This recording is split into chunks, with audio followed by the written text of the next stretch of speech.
Hi, Stefano Brunerato here today, and we're going to be doing something a little bit differently. I don't have full bottles of wine in front of me. Instead, I have the empty bottles of 2002 and 2008 Dom Perignon that we enjoyed at my wine event over the weekend. So I wanted to make a video kind of talking about one wine versus the other, how they kind of stack up against each other, how we approach tasting them with food, and all of that. So let's get into it. So first of all, the 2002 is the first major vintage of the new millennia, was one of the better vintages of Dom Perignon ever made. During the harvest season, it was a little bit cloudy mixed with some sunlight. It was kind of, the weather didn't really show whether or not it was going to be a great harvest until really the end of the season when the weather was really perfect and the grapes were showing to be really ripe, which is always a great sign for champagne. So really at harvest time, it was probably the first time they realized they might have had a special vintage. And then obviously you don't know until you start, the winemaking process and actually get into your first tasting. And then the cellar master is going to decide how long it needs to be aged, whether they need to do anything special, and to go from there.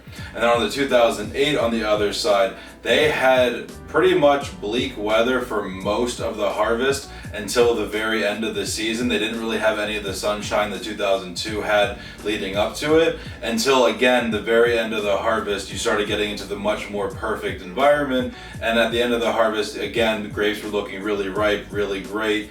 And I think that the cellar master really knew they had something special quite early on. As you can tell, I don't know how many of you are into Dom Perignon, but the 2009 was actually released before the 2008 publicly. And the reason for that was it was their call to age the 2008 for some additional time because they knew they had something there. So once you go into kind of the backstory, they both kind of had the same situation of the weather at the very end of harvest was absolutely perfect. You had ripe grapes, with the 2002 having pretty decent weather before then, the 08 being mostly cloudy in Champagne for the beginning of the season. So differing starts, but they both finished in quite the similar way. In terms of tasting notes, the 2002 is regarded as being a little subtle, a little sexy. It's got toasty, preserved fruit, preserved lemon, nuttiness, and of course now we're drinking it with a little bit of age on it. It's going to exacerbate a little bit of that bready, yeasty, toasty flavor. And then the 2008 is considered to be a more powerful version of Dom Perignon. Any subtleness, sexiness is instead just powerful flavor. It's a vintage that does not have as much age as the 2002, which is immensely obvious from the beginning, but nonetheless has its own unique character. And although it is a Dom Perignon wine, it kind of stands a little bit above any other vintage I've ever had personally, and some people regard it as possibly the best vintage ever made of the wine. Again, I prefer champagne that has a little bit of age, so I prefer the way the 2002 was drinking at this event, but give it another 5 or 6 years and I might change my mind on that. So the way that we approached this was we did a 3-course brunch, and we poured glasses of each wine at the very beginning. We wanted everyone to see how the wine was expressing itself just by itself with no interference, right?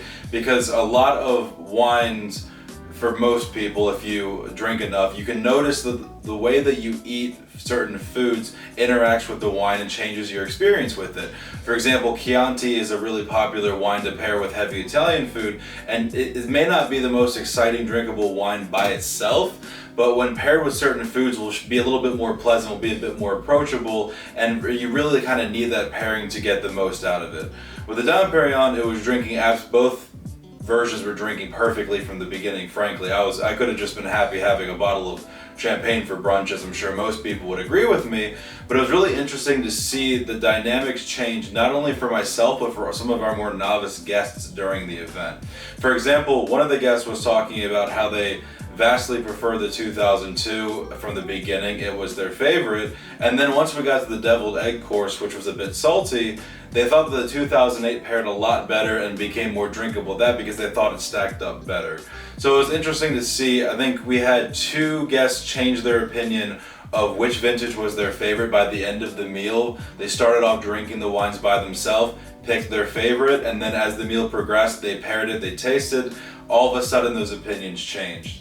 And then for the main course, we had either a croque madame or a fried chicken, And with both of those courses, I think most people were preferring the 2008. I think the 2008 was pretty much the star of the show for most people. I prefer the 2002, and one or two other guests did, but one of those guests, like I said, flip-flopped to the 2008 by the end of it. So you really kind of started to showcase how the 08, even as it's drinking right now, without the optimal aging to it, is already, outperforming another legendary vintage like the 2002. And then what we did afterwards was we ended up ordering a bottle of lesser champagne to try to showcase the quality difference between Dom Perignon and a more generic bottling. And I'm not going to name names, but it was really disappointing to drink a little bit more of a generic champagne right after the Dom Perignon.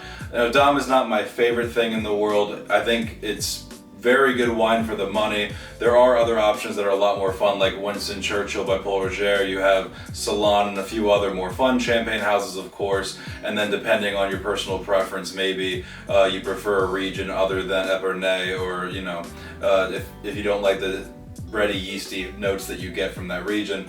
That being said, I think that when you are comparing two vintages of quality wine and you're trying to pick them apart from one another, it's really valuable to kind of see, oh, let's take a shitty wine and compare it, and all of a sudden you start to appreciate more. Because I feel like when you've been drinking nothing but a 2002 and an 08 champagne throughout the meal and you're trying to compare them with one another, you start to lose sight of what it is that you're really drinking, right? You start nitpicking on things and you try to really narrow down certain flavor profiles or textures that you maybe aren't a fan of. And then once you're kind of given, well, here's, a more basic common drinking champagne, you really start to appreciate what it is that you're drinking a little bit more. And without that comparison, you can kind of have a weird memory where you remember a lot of the negatives because you were trying to pick them out without truly being able to appreciate what it is that you're drinking.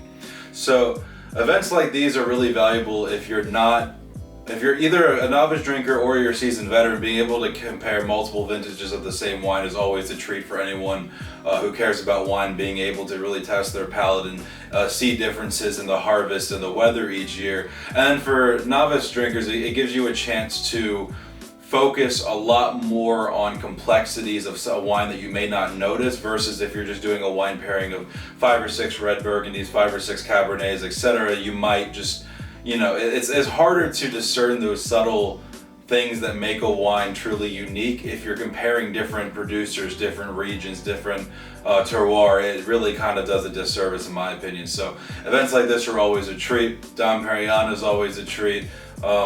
As always, I recommend it to anyone looking to impress somebody, because obviously the label has clout and it's actually pretty decent wine for the money, unlike some other brands that are kind of just existing on name only at this point. So if you like content like this, please like, subscribe. Let me know if you want to do more recap videos like this, or if you just prefer to watch me drinking bottles that I freshly open on camera. Either way, let me know and I'll see you next time.